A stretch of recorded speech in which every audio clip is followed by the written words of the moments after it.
Bon après-midi à tous. Bienvenue sur Bonjourcast français. Je suis Philippe et aujourd'hui, on va parler d'un sujet que beaucoup d'entre vous connaissent très bien. Tu apprends le français depuis des mois, peut-être même depuis des années, et tu as l'impression de ne plus avancer. Tu te sens bloqué, tu fais toujours les mêmes erreurs. Tu comprends un peu mais pas assez. Tu parles un peu mais pas comme tu le voudrais. Et tu te demandes, pourquoi? Pourquoi est-ce que je stagne? Bon après-midi, chers auditeurs. Je suis Sophia et je suis vraiment contente d'être là pour cet épisode. Parce que ce sujet, je le connais bien. Et Philippe aussi. On a tous les deux appris des langues étrangères. On sait exactement ce que c'est, cette sensation frustrante de tourner en rond. Et aujourd'hui, on veut t'aider à comprendre pourquoi ça arrive. Et surtout, quoi faire pour sortir de cette situation. Exactement. Et avant de commencer, on veut te poser une question directement. Est-ce que toi, en ce moment, tu te sens bloqué dans ton apprentissage du français? Tu peux laisser un commentaire sous cette vidéo. Dis-nous depuis combien de temps tu apprends et ce que tu trouves le plus difficile. On lit tous vos commentaires et on adore savoir où vous en êtes dans votre voyage avec le français. Alors commençons par le début. Philippe, quel est selon toi le problème numéro 1 que les apprenants ont quand ils stagnent? Bonne question, Sophia. Pour moi, le problème le plus courant, c'est qu'on reste toujours dans sa zone de confort. On écoute toujours les mêmes podcasts, on regarde toujours les mêmes vidéos faciles, on lit toujours les mêmes textes simples, et on se dit « je comprends tout, c'est bien ». Mais en réalité, si tu comprends tout sans effort, c'est que tu n'es plus en train d'apprendre. Tu es juste en train de répéter ce que tu sais déjà. Oui, et ça c'est un piège classique. On se sent bien parce qu'on comprend. Mais en fait, on n'avance pas. Pour vraiment progresser, il faut être un peu inconfortable. Il faut écouter quelque chose qui est un peu trop difficile. Il faut essayer de parler quand on n'est pas sûr. Il faut lire quelque chose qu'on ne comprend pas complètement. C'est dans cet espace inconfortable qu'on grandit vraiment. Et ça m'amène au deuxième problème, Sophia. Est-ce que tu peux en parler? Bien sûr.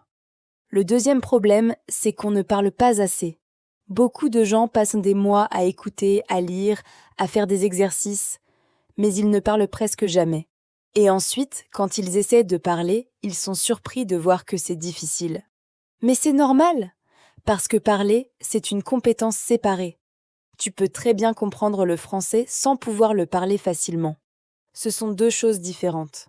C'est tellement vrai. Et toi, chers auditeurs, est-ce que tu parles français régulièrement? Avec qui est-ce que tu pratiques? Est-ce que tu as un partenaire de conversation, un professeur, un ami qui parle français? Laisse un commentaire, parce que si tu n'as personne avec qui pratiquer, on a quelques idées pour toi qu'on va partager tout à l'heure. Exactement. Et maintenant, parlons du troisième problème. Philippe, c'est lequel selon toi? Pour moi, le troisième grand problème, c'est la grammaire. Attention, je ne dis pas que la grammaire n'est pas importante, mais beaucoup d'apprenants passent trop de temps sur les règles et pas assez de temps sur le vrai français. Ils mémorisent des tableaux de conjugaison, ils font des exercices à trous, mais ils n'écoutent pas assez de français naturel.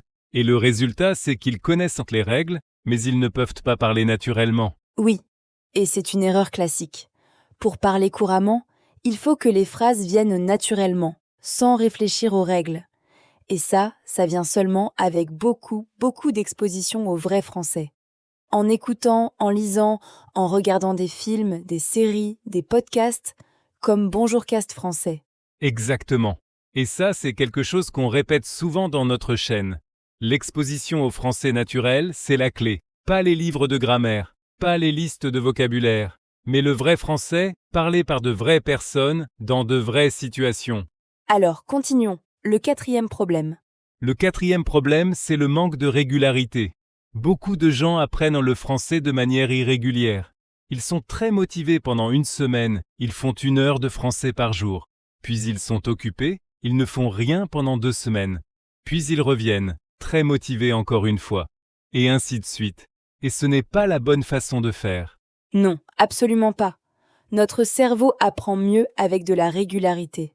20 minutes par jour, tous les jours, c'est bien mieux que 2 heures une fois par semaine. Parce que quand tu fais quelque chose tous les jours, ton cerveau commence à s'y habituer. Les mots, les sons, les structures de phrases, tout devient plus familier. Et petit à petit, sans même s'en rendre compte, on progresse. Et toi, chers auditeurs, Est-ce que tu es régulier dans ton apprentissage? Combien de minutes par jour est-ce que tu consacres au français? Dis-nous dans les commentaires, on aimerait vraiment savoir. Et si tu as du mal à être régulier, ne t'inquiète pas, on va parler de ça aussi un peu plus tard. Parfait. Et le 5e problème? Le 5e problème, c'est la peur de faire des erreurs. Sophia, tu peux parler de ça? Oui, bien sûr.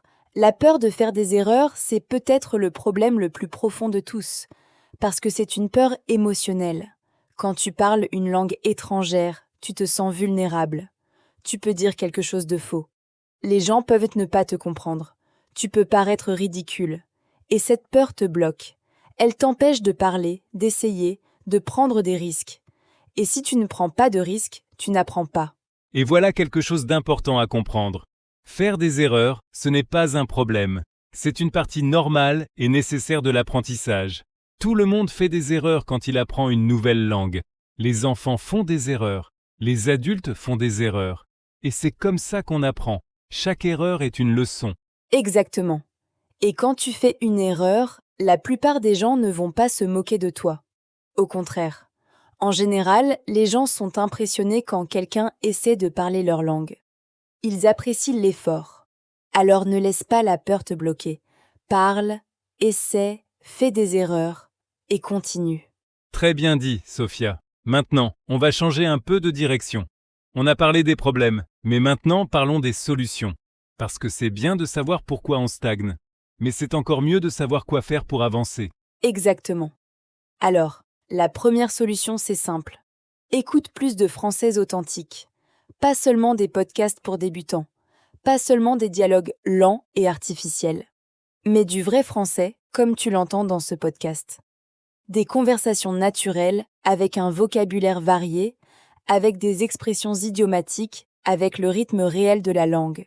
Et si tu ne comprends pas tout, ce n'est pas grave. En fait, c'est bien. Ça veut dire que tu es en train d'apprendre quelque chose de nouveau. Essaie de comprendre le sens général. Essaie de reconnaître des mots que tu connais. Et petit à petit, tu vas comprendre de plus en plus. Alors, chers auditeurs, voici une petite mission pour vous. Cette semaine, trouvez une émission française, un film français, une série française, un podcast français. Quelque chose qui t'intéresse vraiment. Et écoute-le tous les jours, même 10 ou 15 minutes par jour. Et dis-nous dans les commentaires ce que tu as choisi. On est curieux. Bonne idée, Sophia. Maintenant, la deuxième solution, c'est de parler. Mais on sait que ce n'est pas toujours facile. Alors, comment est-ce qu'on peut pratiquer la conversation si on n'a personne avec qui parler? Il y a plusieurs façons. La première, c'est de parler tout seul. Je sais que ça peut sembler bizarre, mais c'est vraiment utile. Tu peux décrire ta journée en français. Tu peux parler de ce que tu fais, de ce que tu vois, de ce que tu penses. C'est une très bonne façon de pratiquer sans avoir besoin d'un partenaire. Oui, et tu peux aussi enregistrer ta voix. Parle pendant 1 minute ou 2 et écoute-toi. C'est un peu inconfortable au début, mais c'est très efficace. Tu vas remarquer tes propres erreurs. Tu vas voir ce qui est difficile. Et tu vas pouvoir t'améliorer. Une autre option, c'est de trouver un partenaire d'échange linguistique. Il y a des applications et des sites web où tu peux trouver des francophones qui veulent apprendre ta langue. Vous parlez ensemble. La moitié du temps en français, la moitié du temps dans l'autre langue. C'est gratuit, c'est pratique et c'est très efficace. Et il y a aussi des professeurs en ligne. Si tu veux un apprentissage plus structuré, avec du feedback direct sur tes erreurs, un professeur en ligne peut être une très bonne option. Et de nos jours, c'est très accessible. Il y a beaucoup de plateformes où tu peux trouver des professeurs pour tous les niveaux et tous les budgets. Exactement. Et la troisième solution, la régularité. On en a parlé tout à l'heure. Comment est-ce qu'on peut être plus régulier? La meilleure façon, c'est de créer une habitude. Et pour créer une habitude, il faut l'attacher à quelque chose que tu fais déjà. Par exemple, si tu bois du café le matin, écoute un podcast en français pendant que tu bois ton café. Si tu fais du sport, écoute du français pendant ton entraînement. Si tu fais la vaisselle le soir, mets une série française en fond sonore. Oui, l'idée c'est d'intégrer le français dans ta vie quotidienne, pas de le traiter comme une chose séparée que tu dois faire. Quand le français devient une partie naturelle de ta journée, c'est beaucoup plus facile d'être régulier et tu vas voir des résultats beaucoup plus vite. Et voici une autre astuce pratique.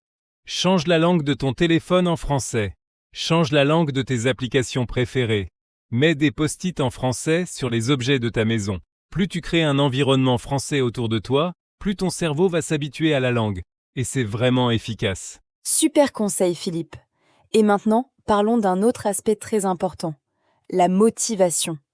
Parce que souvent, quand on stagne, on perd de la motivation. Et quand on perd de la motivation, on fait moins d'efforts. Et quand on fait moins d'efforts, on stagne encore plus. C'est un cercle vicieux. Exactement. Alors, comment est-ce qu'on retrouve la motivation quand on se sent bloqué? Sophia? Pour moi, la clé, c'est de se rappeler pourquoi on a commencé. Pourquoi est-ce que tu apprends le français? C'est pour voyager en France? Pour parler avec de la famille ou des amis francophones? Pour ton travail? Pour regarder des films français sans sous-titres? Pour lire des livres en français? Pour vivre dans un pays francophone? Et chers auditeurs, voici une question pour vous. Pourquoi est-ce que vous apprenez le français? Quelle est votre raison principale? Laissez un commentaire. Parce que quand on partage sa motivation, ça la renforce. Et parfois, lire les raisons des autres peut aussi nous inspirer. Absolument. Et une autre façon de retrouver la motivation, c'est de célébrer ses progrès, même les petits progrès. Parce que quand on est au milieu de l'apprentissage, on a tendance à se concentrer sur tout ce qu'on ne sait pas encore. Et on oublie tout ce qu'on sait déjà.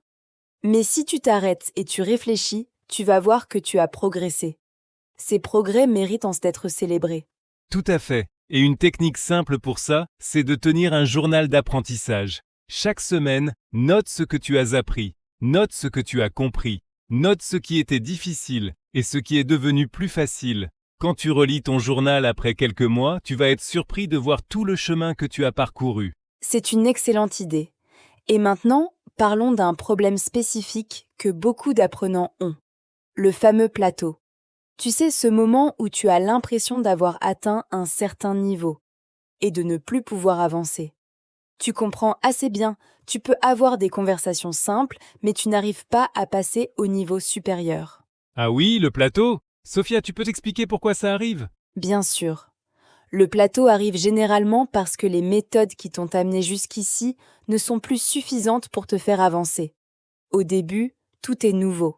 Chaque mot est nouveau. Chaque structure est nouvelle.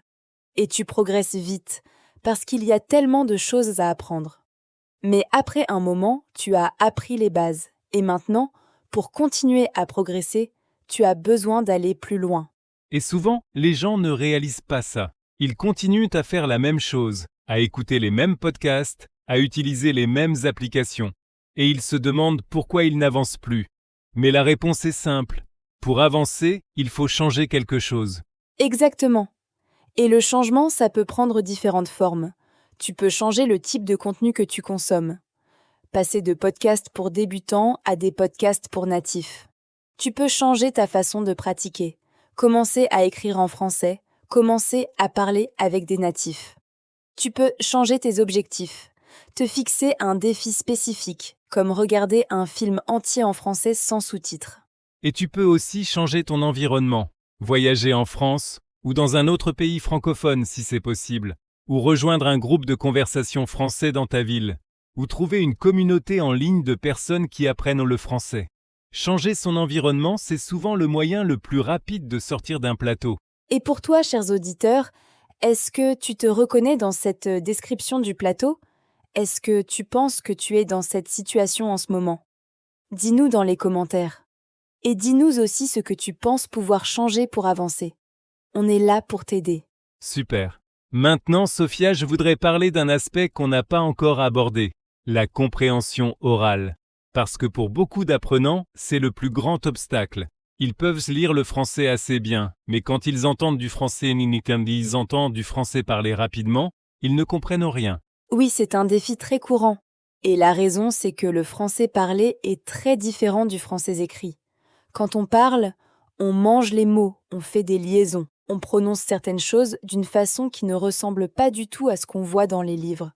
Et ça prend du temps à s'y habituer. Par exemple, dans la vie réelle, les Français ne disent pas toujours « je ne sais pas ». Ils disent « je sais pas » ou même « sais pas ». Ils ne disent pas toujours « il y a ». Ils disent « y a ». Ils ne disent pas « tu as », ils disent « t'as ». Et si tu n'as jamais entendu ces formes, quand un Français les utilise, tu vas être complètement perdu. Donc, pour améliorer ta compréhension orale, il faut écouter beaucoup de français naturel et authentique. Pas des dialogues fabriqués pour les apprenants, mais du vrai français comme celui qu'on utilise dans ce podcast. Et au début, c'est difficile, tu ne vas pas tout comprendre. Mais avec de la pratique, ton oreille va s'habituer et tu vas commencer à comprendre de plus en plus. Et voici une technique très efficace pour améliorer la compréhension orale. Ça s'appelle l'écoute active. Au lieu d'écouter passivement, tu écoutes avec beaucoup d'attention.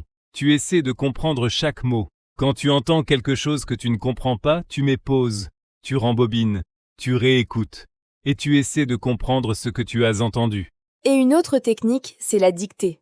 Tu écoutes un court passage en français et tu écris exactement ce que tu entends. Même si tu ne comprends pas le sens, essaie d'écrire les sons que tu entends. Ensuite, tu compares avec la transcription et tu vois où tu t'es trompé. C'est une technique difficile mais très efficace pour entraîner l'oreille. Excellent conseil, Sophia. Et maintenant, parlons du vocabulaire. Beaucoup d'apprenants pensent que pour progresser, il faut mémoriser des listes de mots. Ils passent des heures sur des applications de flashcards à mémoriser des mots hors contexte. Et ensuite, quand ils essaient de parler, ils ne savent pas comment utiliser ces mots dans une vraie phrase. Oui, et c'est parce que le vocabulaire, ça ne s'apprend pas vraiment avec des listes. Ça s'apprend en contexte.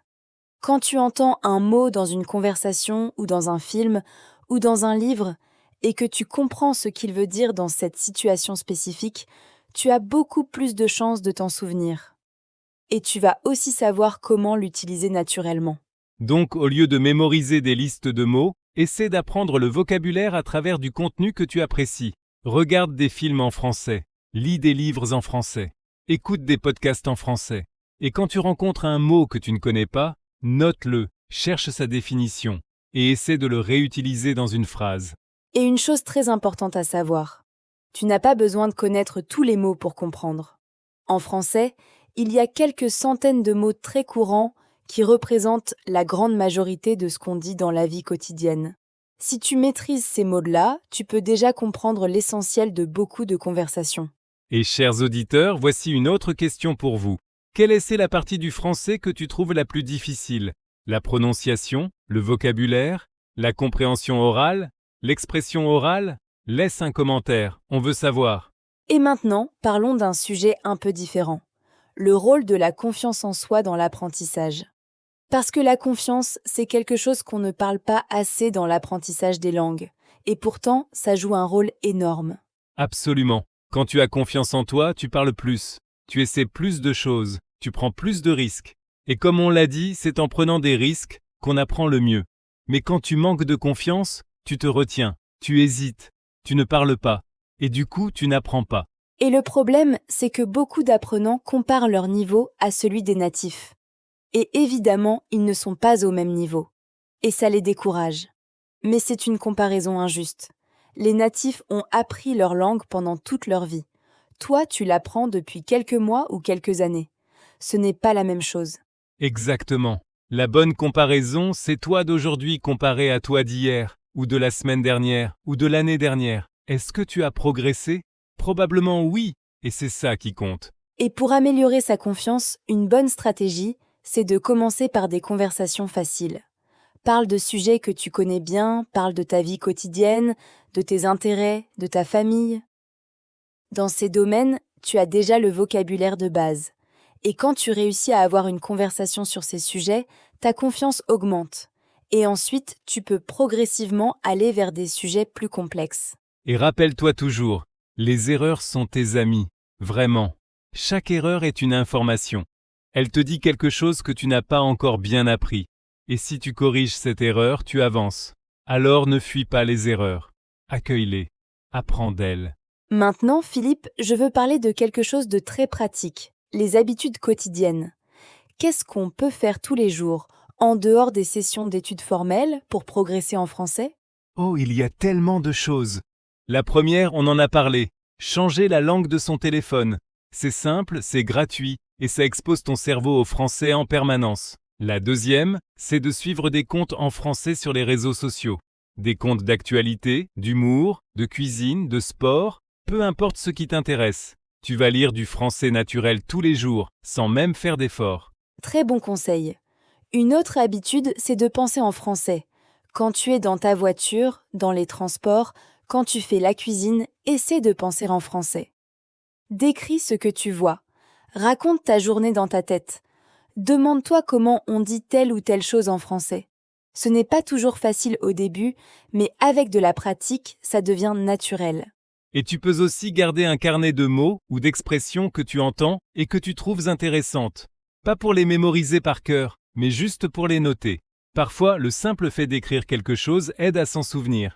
Et tu peux relire ton carnet de temps en temps, comme ça les mots reviennent. C'est une très bonne idée.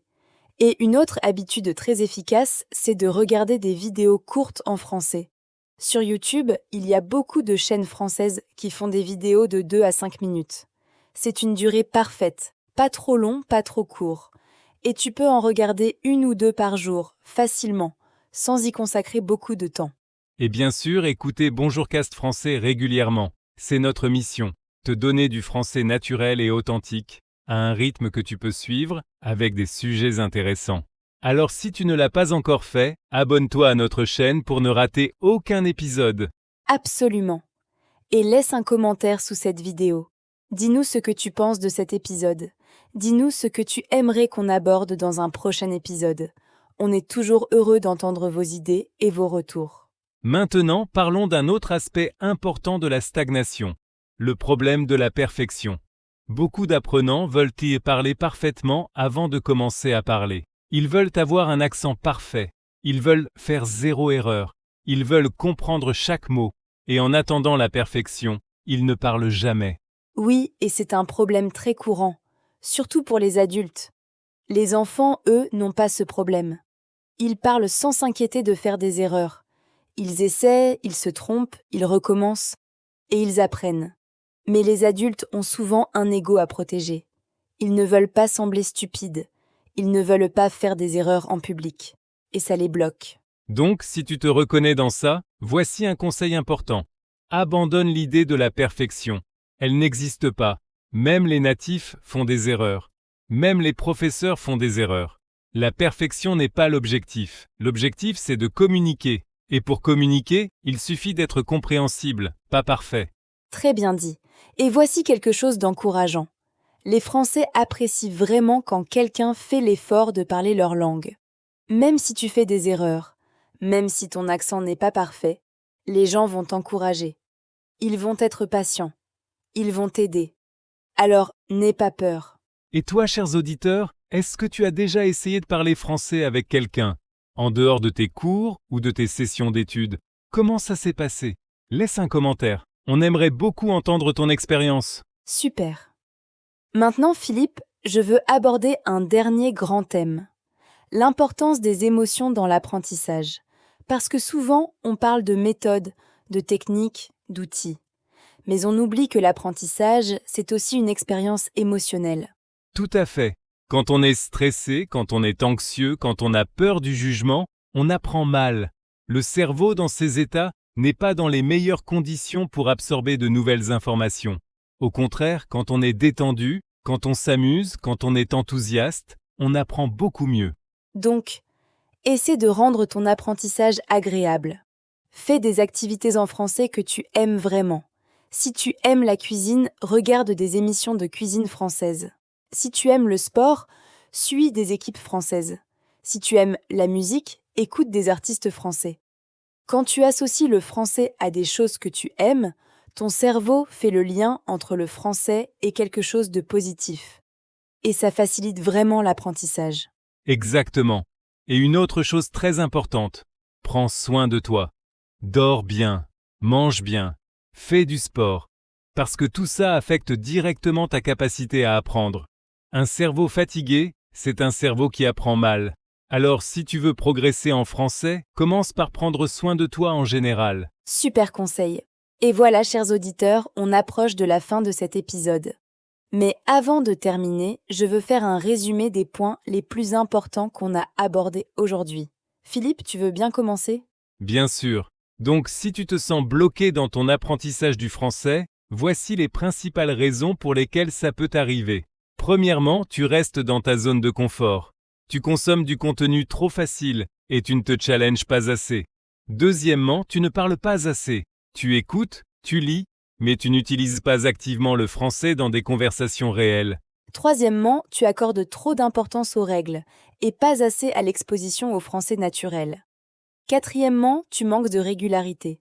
Tu apprends de manière irrégulière et ton cerveau n'a pas la chance de s'habituer vraiment à la langue. Cinquièmement, tu as peur de faire des erreurs. Et cette peur te bloque et t'empêche de pratiquer. Et pour surmonter ces obstacles, voici les solutions. Écoute plus de français authentique. Parle plus, même si c'est imparfait. Crée des habitudes quotidiennes pour intégrer le français dans ta vie. Célèbre tes progrès, même les petits. Abandonne la recherche de la perfection. Et surtout, rends ton apprentissage agréable. Et rappelle-toi toujours pourquoi tu apprends le français. Ta motivation, c'est ton carburant. Quand tu te sens découragé, rappelle-toi ta raison. Rappelle-toi tes objectifs. Et continue. Exactement. Et n'oublie pas que stagnation ne veut pas dire échec. Ça veut dire que tu es prêt pour passer à l'étape suivante. C'est un signe de progression, pas de régression. Alors accueille cette période et utilise-la comme une opportunité pour changer de méthode et avancer encore plus vite. Très bien dit, Philippe. Et voici notre dernière question pour vous, chers auditeurs. Après avoir écouté cet épisode, qu'est-ce que tu vas changer dans ta façon d'apprendre le français ? Quelle est la première chose que tu vas faire différemment cette semaine ? Laisse un commentaire, on veut vraiment savoir. Et si cet épisode t'a aidé, partage-le avec quelqu'un qui apprend le français. Ça nous aide vraiment à faire connaître Bonjour Cast Français et ça peut aussi aider quelqu'un qui en a besoin. Absolument. Et abonne-toi à notre chaîne si tu ne l'as pas encore fait. On publie régulièrement de nouveaux épisodes sur plein de sujets différents, toujours en français naturel, pour vous aider à progresser. Merci infiniment d'avoir été avec nous aujourd'hui. C'était un plaisir d'explorer ce sujet avec toi, Sophia. Tout le plaisir était pour moi, Philippe. Et merci à tous nos auditeurs, fidèles ou nouveaux, d'être là. Vous êtes la raison pour laquelle on fait ce qu'on fait. Et on est vraiment fiers de chacun d'entre vous qui fait l'effort d'apprendre le français. Alors, bonne continuation dans votre apprentissage. Continuez à écouter, continuez à parler, continuez à faire des erreurs et à apprendre. Et on se retrouve très bientôt pour un nouvel épisode de Bonjour Cast Français. Bonne fin d'après-midi à tous. À très bientôt sur Bonjour Cast Français. Prenez soin de vous et continuez à pratiquer votre français. Au revoir. Au revoir tout le monde, à la prochaine.